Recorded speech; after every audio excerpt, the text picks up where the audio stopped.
They have the best of the best talents looking for Scientists. Yeah. sustainable alternatives. It is more expensive, which means it's less profitable. Profit. That's why they're not changing it. Period. That's the bottom line.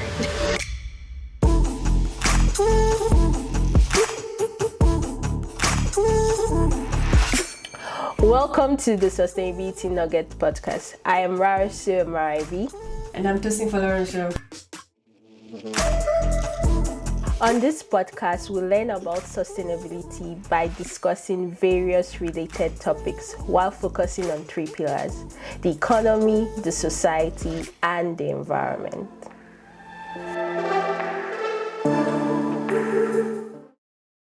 Hello guys, welcome back to the pod. Today we have a full house.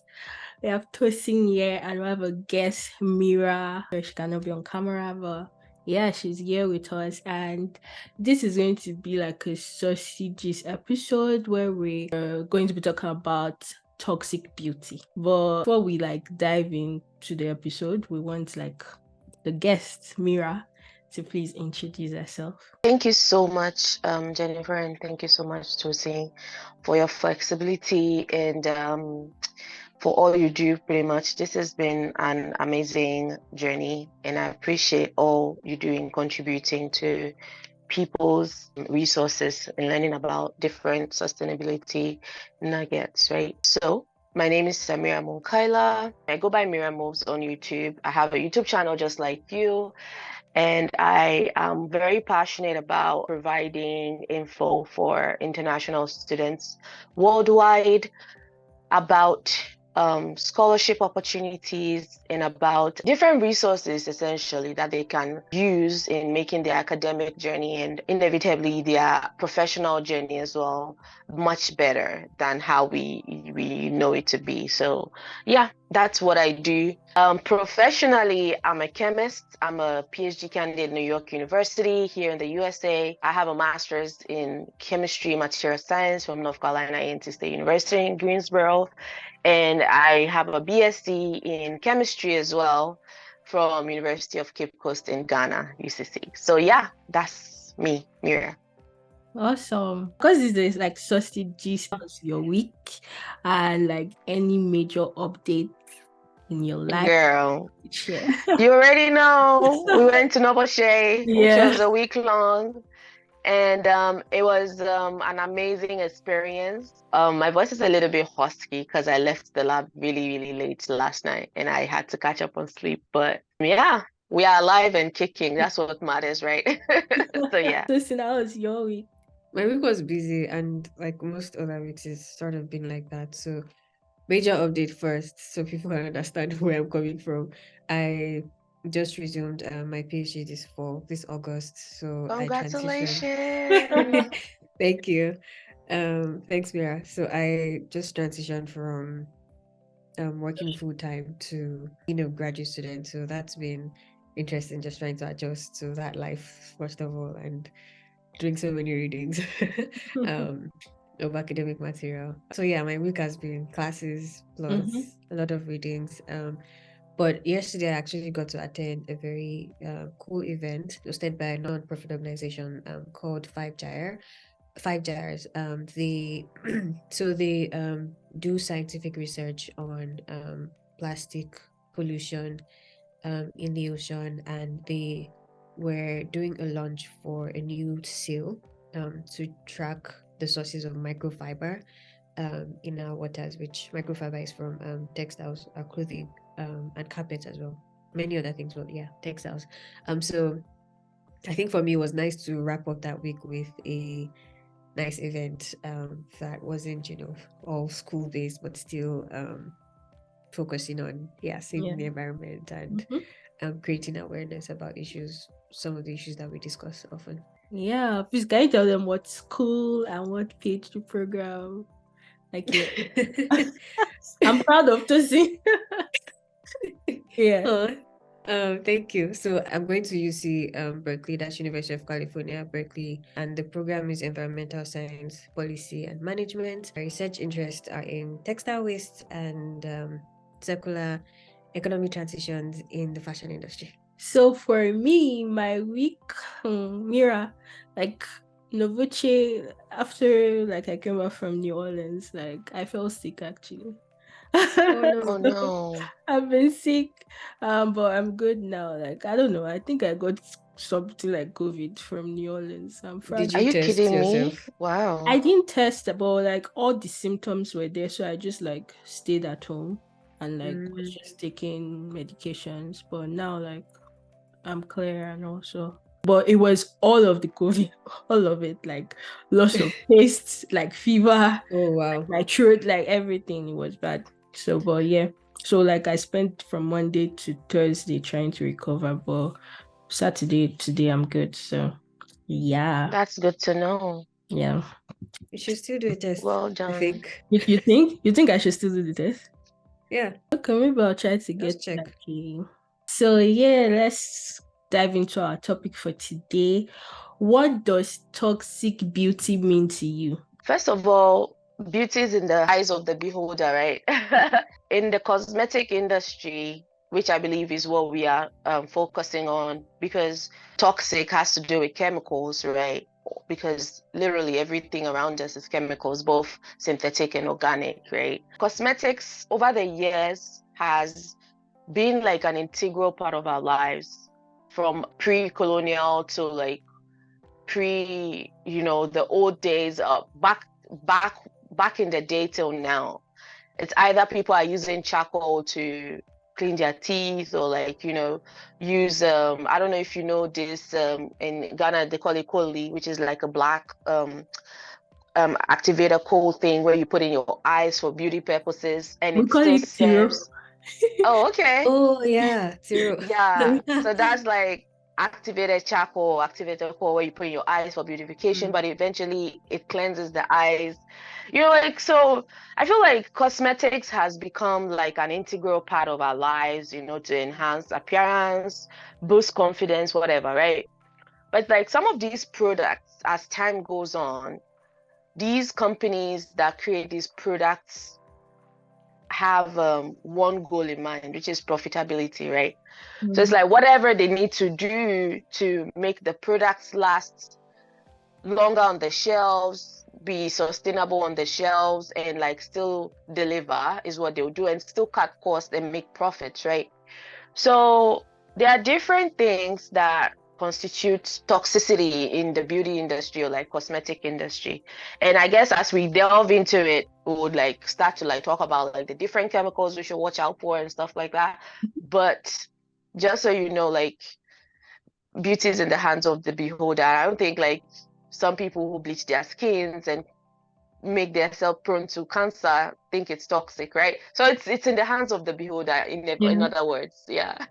Yeah. What I'll add to that is that we can consider toxic beauty as anything that I like the context that Mira just shared. Like it truly is what's toxic for me might not be toxic for other people. The level of tolerance of other people to certain toxins might not be what I take. But still it's important to note that anything most of the cosmetic products that we use are potentially toxic. They potentially have some or many toxic materials in them, and some have short-term effects, like they have immediate effects on your body. Some of them, they are long-term effects. They might not happen until later in life, and so but it's important to know that these things exist, and that's why we're talking about this today.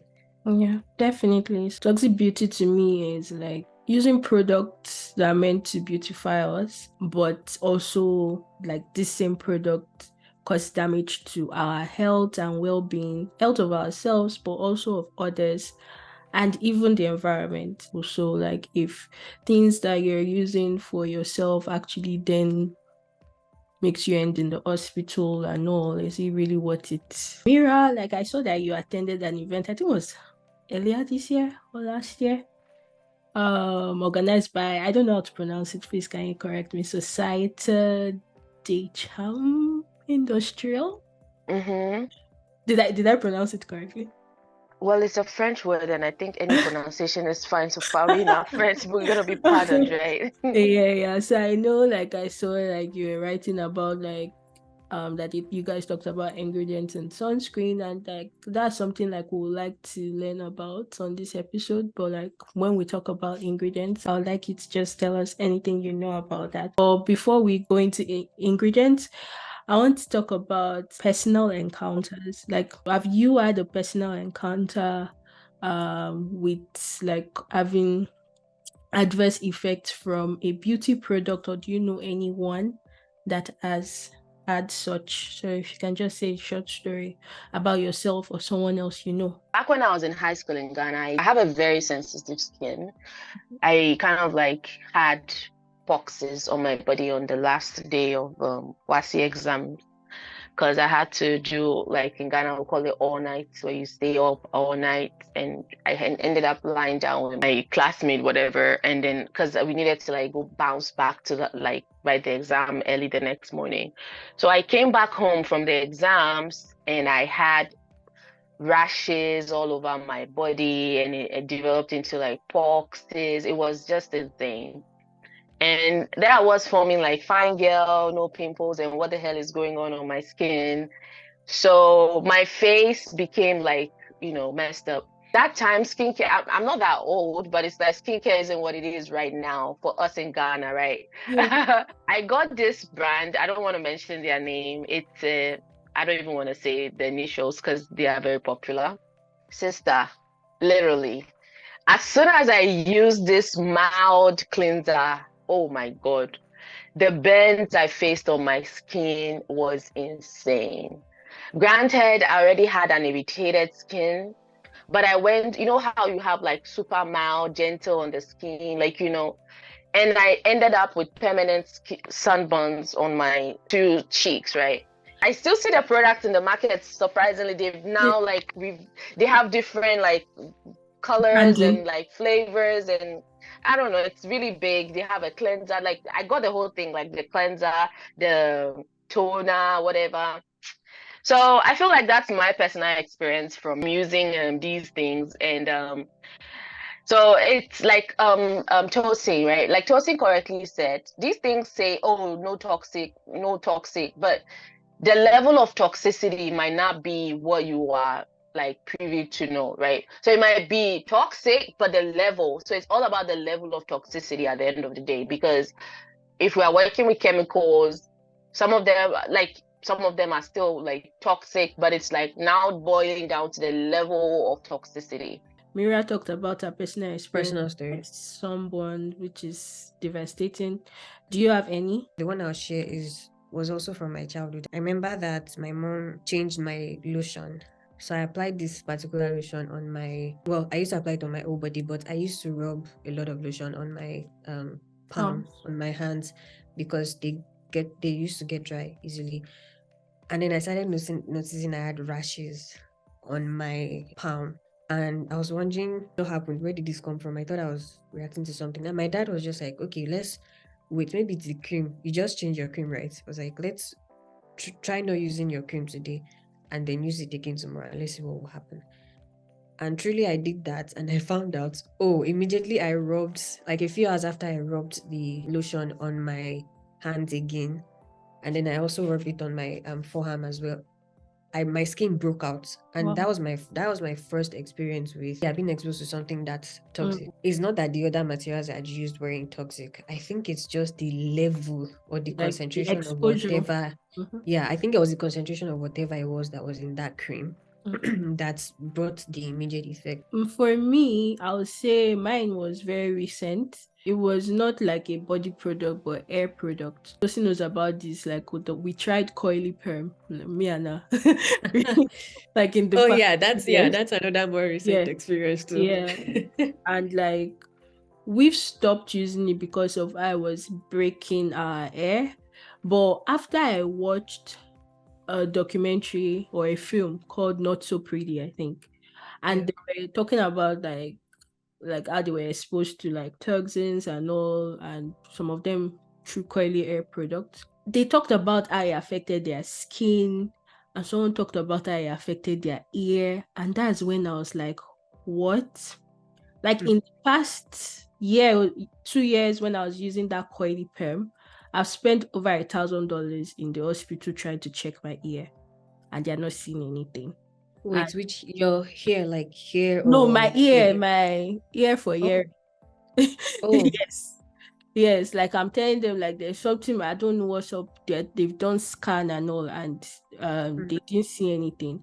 And when I heard that girl say that thing, I'm like, this is the same thing that was wrong with me. I stopped it because it was breaking off, like it was not sustainable anymore. But it was doing more damage than just the Yes, breakage. that period I was complaining about ear, and I was also complaining about my skin. That was the first time in my life I was checking chemical peels video. I wanted to peel off my skin because like the way my skin was rough, like I had not seen it like that before, right? But I was not linking it to the air because I had no reason to link it up. Yeah. But like I stopped it because it was breaking my hair, right? And like my skin cleared. Like normally I thought like it just, but when I was watching that video, and like they were actually multiple girls linking like their coily hair products to the same thing I was going through, and I'm like, what? It was actually scary because I actually went through it and I didn't know I was going through it because of that. The one I heard was how actual relaxer actually causes cancer. You guys heard that one too, Yes, right? I heard that. Yeah. Yes. So imagine all the years that We've you know what, like, exposed bruh. ourselves. So that's And what I'm saying. that's what you were saying, because it's like these chemical companies probably knew the side effects they've Of tested, because course. you know how many lab tests they do on rats, how many lab testing they do, and clinical trials they do. And it's like, oh, this one is probably negligible. We would make so much profit before people find out, kind of mentality. You know, a lot of people are like, well, you people stop wearing makeup. I have no judgments against like people wearing makeup. I don't wear makeup often. I don't wear makeup myself, but like it's not only in makeup, it's in shampoo, it's in conditioner, it's in laundry detergent, like it's in everything. We're constantly exposed to toxins. Let's talk about like ingredients now. Like what are the ingredients we should look for like in beauty products? So let's limit it to like cosmetics, right? With ingredients, I guess like there are like super notorious, lists, and then there's the one you should look out for. One of the ones that we want to like delve like deeper and make people understand more is when you see PFAs. These are like perfluoroalkyl and polyfluoroalkyl substances. So PFA, fluoroalkyl, and they have like, I think they are called forever chemicals. Forever, They yeah. don't go away. Now even some cookware, Teflon, people are now saying Teflon has some PFA in it. I'm like, hey, my God. There was this time where they said we shouldn't use aluminum pots. Now we move to Teflon non-stick. Now we go to non-stick too. Oh my God. When we look back at this whole thing, I guess our antique pre-medieval ways of cooking with your whatever is the best, because at this Clay point, pots. oh my goodness. So yeah, so PFA, like some of the risks that have been linked with PFA is like liver damage, immune system disruption, cancers, and for the environment, like it literally still lingers, Mm-hmm. And then there's benzophenone, and that benzophenone is like, because we were talking about sunscreens, like a lot of the sunscreens have benzophenone. They have potential to disrupt your endocrine like activities, like hormone function and like reproductive health. They And tell us we must yeah, put on sunscreen now, like to forcing protect everybody from ultraviolet rays. Yeah. yeah. And then I guess parabens as well. You see a lot of shampoos now say no paraben, no paraben. Hand washes that say no paraben, right? So paraben is usually a preservative. So remember how like when we started, like these companies look out for profitability and what can last longer in the shelf, right? These parabens have been used as preservatives in pharmaceuticals, and not even only cosmetics, even pharmaceuticals sometimes. The main issue with them is like they have the ability to like mimic estrogen in the body, which kind of also disrupts like your hormones, and like it could be linked to like breast cancer, reproductive disorders, and like skin irritation, what, right? Yeah. So I think the last one that is like no, like absolute red flag is phthalates. So phthalates are like a class of chemicals that are found in plastics, right? So it's like toys, flooring, and sometimes it's being used in cosmetics as well. And this one is for the males. So the adverse effects, we've been seeing like cancer in females and estrogen. This one is like for the male reproductive health. So it affects their hormones a lot for the males. And kind of like, because you can see them in toys, and these toys kids put in their mouths and everything. So it's like affect their developmental issues as well. So it's like you see, it's now I'm hearing speech delay, and I'm like, Jesus, what is going on? Like, so you see like speech delay, like, all this, I'm so sorry, but it is what it is at this point. So it's like so many adverse effects of these things are affecting our children, and developmental issues, and respiratory problems. Kids are allergic to literally everything right now. They don't even want to go out and play like what they used to do. So I feel like these have been like standardized and known Have as they like been red also flag. linked to like autisms, like in children? I cannot specifically say. That's why I'm kind of like broadening it up, to like these developmental issues. And I believe autism is a developmental, it's because they have a spectrum for autism. Like it ranges from like, like a range. So all these things have, and we should actually pay attention to the level and increase in these developmental issues in our kids, right? It's not just by chance that we have all these things emerging now. Right. We should really open our eyes and pay attention to why now. So yeah. So in terms of like the no red flag, those are the ones. We have other ones as well, like lead, formaldehyde, so SLS, like sodium, like maybe lauryl sulfate, toluene, and other ones that are like, people are trying to like fight for them to be terminated from this chemical industry. So yeah. I love how you mentioned formaldehyde. I was waiting for you to mention it because when we're talking about preservatives, like I heard that some brands have shifted from using like parabens or other kind of preservatives to using formaldehyde. And for a more simpler explanation, I love bringing people to making sure people understand. Formaldehyde is like most common, like I guess the simplest way to explain is used to embalm bodies. It's used in other products as well. Like it's used in the automotive industry, it's used in the textile industry.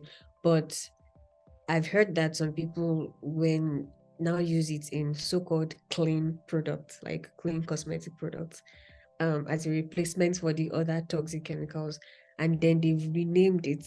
It's also referred to as methylaldehyde, methylene oxide, or methanol. So That's one sad thing with chemicals. Or when they go with the regular name, then they switch it to the IUPAC name. When they say IUPAC name is causing problems, then they switch it to the regular manufacturing name. One chemical can have like 10 different names based off of where you're looking at it from, which is sad. Okay, so like what you were saying, like that they switched it. That was something I was going to ask, like because this ingredient that we called out as like the major red flags, they were there for a reason, right? Like for example, the parabens were there for preservation, right? I don't know what the other ones were there for, like benzophenone or whatever. But like they cannot just remove it from the process or from the formulation. It has to be replaced, right? So like how do we ensure that like if we see paraben free, it's not like they've just put on another bad, like you're saying, like the formaldehyde and all. Well, for me, I feel like understanding these disparities is very, very important, because I'm sure you picked up like a product in, for instance, UK, and you pick up the same product in the US, literally the same, and then you are saying aqua, and then you are saying water, and some you see H2O, and some you see literally it's the same thing, right? So I feel like that understanding is really, really important, because like we were trying to establish, like one chemical, pretty much is a chemical issue, right? And it's like it could have different names, right? So it's like if someone has been like desensitized, like, oh, when you see aqua, you have to run away. Okay, we'll rebrand the label and put water. You know, Yeah.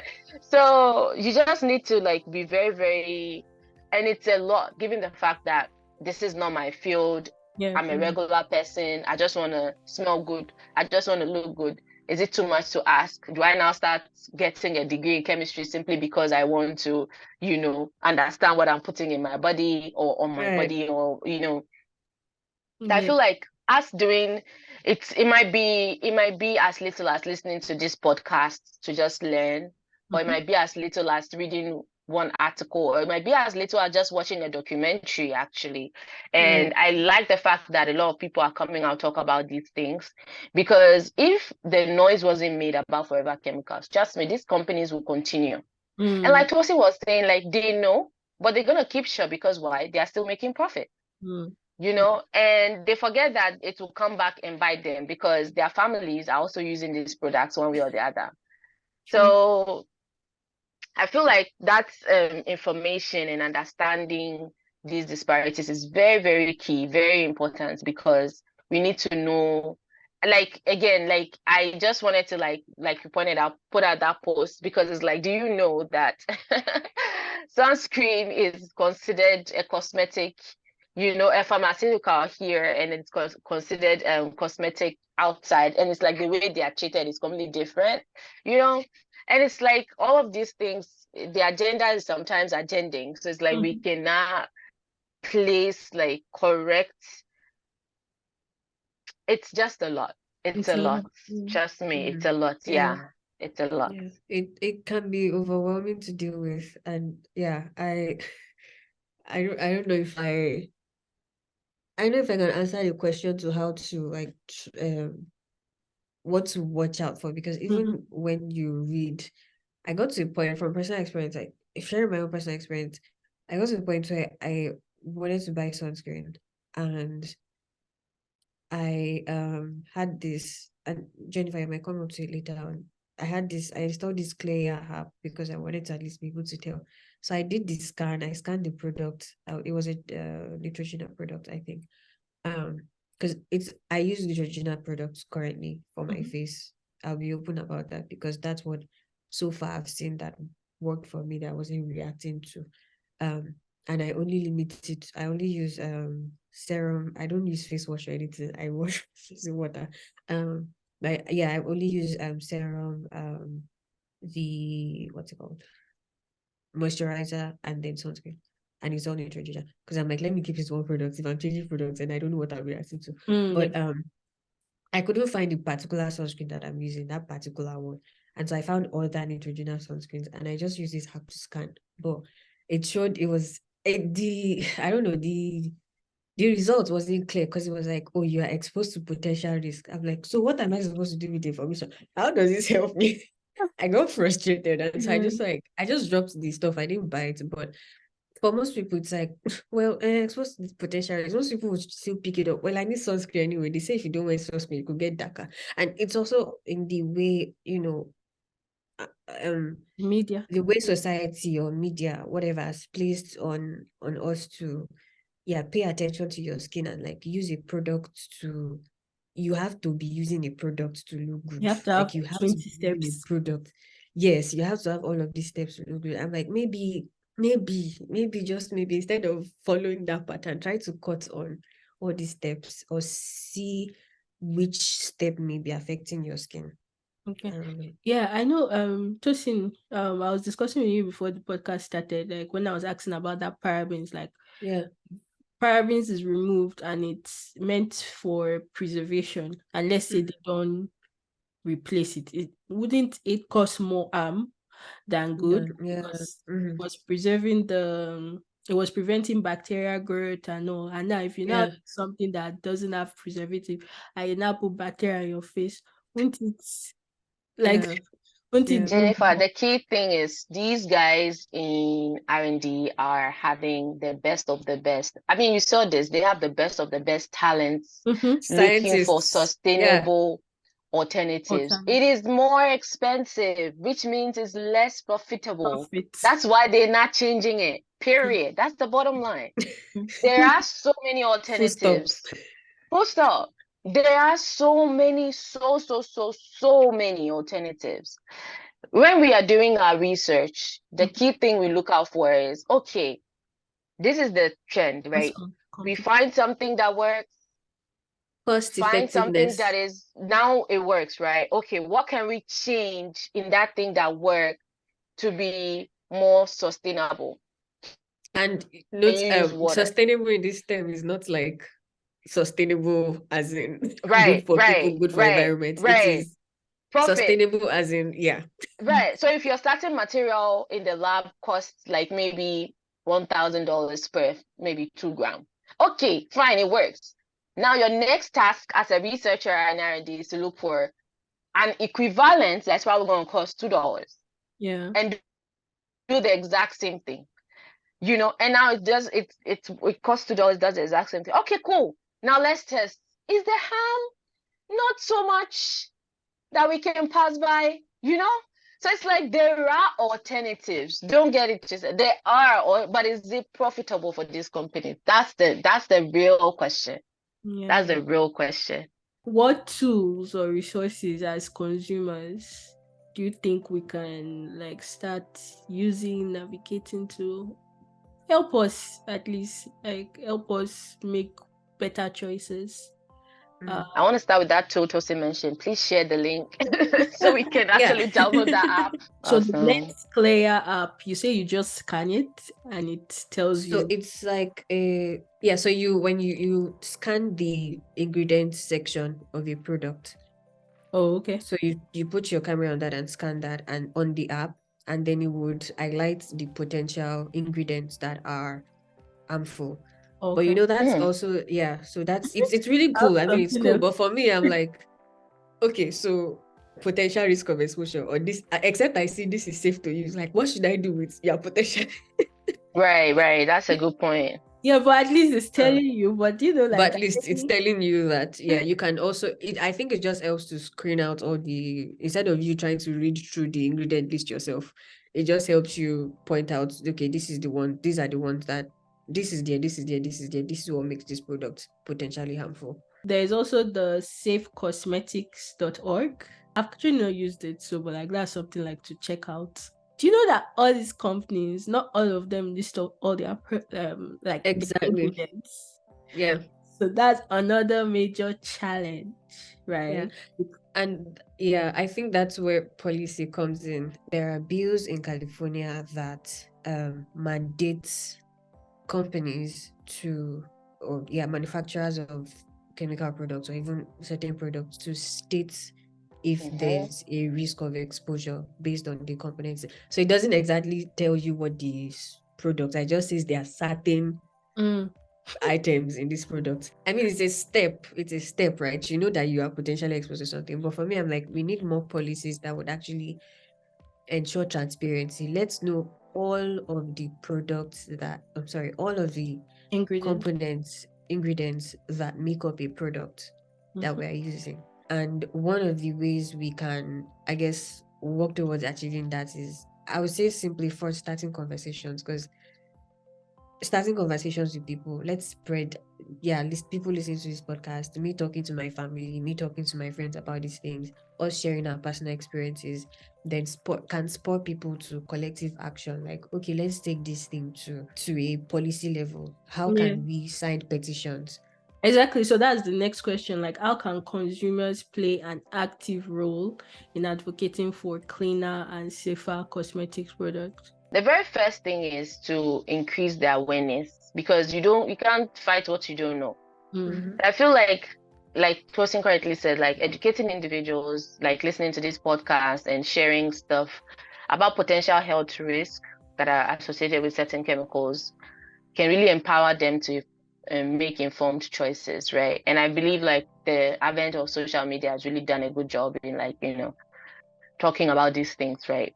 And I think, again, I agree with what she said, like strengthening regulations. And I feel like in the whole of US, California is the most forward in these things, because I've never seen a state that has so much like laws. I remember when I came to LA, like I was buying something in Sephora, and like the kind of things they were like, I was like, whoa, this is insane. Like they are really, really like forward as a state. And I really commend that. And that goes down to policymakers, right? These guys need to like create policies that not only affect the companies, but also the consumers in their mind, right? In terms of like I don't know, personal resources or some. I don't really have any personal resources as an individual. I just do my due diligence. And I feel like if you know, you can fight for something right? If you don't know, then that's where the problem is. To close off, what is your takeaway message to the audience about toxic beauty? We should pause to consider what's causing a particular like skin reaction or skin issue that we have before rushing to find a solution, a product or products. Like the product that you want to use to cover that flaw may actually add to that issue. Instead, look for what could have caused that thing or that problem in the first place. Like for myself, I know when I'm stressed or when I'm dehydrated, I tend to have breakouts, and then I can relate it to, okay, I'm not sleeping well. Well, for me, I feel like all in all, we need to look within ourselves and realize that we are our future and literally put in the work. It takes a lot of work, but we need to put in the work. And about toxic ingredients in general, I feel like we should actually take steps towards like making safer choices. And safer choices might be more expensive choices, but we know in the long run it's going to benefit us. We just need to make informed decisions and make informed choices. And I'm literally going to download that app right away. Thank you, guys. So for me, I was just saying, looking good is good, right? It's good, but being healthy is better. Very true. Yeah, so thank you, ladies, for being here and sharing your nuggets. Like, this was a learning opportunity for me, and I'm sure like others watching it will learn a lot. And like we said, we're going to leave all of the relevant links to like documentaries we've watched. So both I and Tosin are going to leave it there, and also link to this app, like the name of the app and like the safe cosmetic everything. Just check the description box and you find it. And so if you're still here, thank you very much. Please like this episode, share with your friends and family, and if you're not yet subscribed, please do subscribe. I'll see you guys in our next episode. Bye. Bye. Bye, y'all.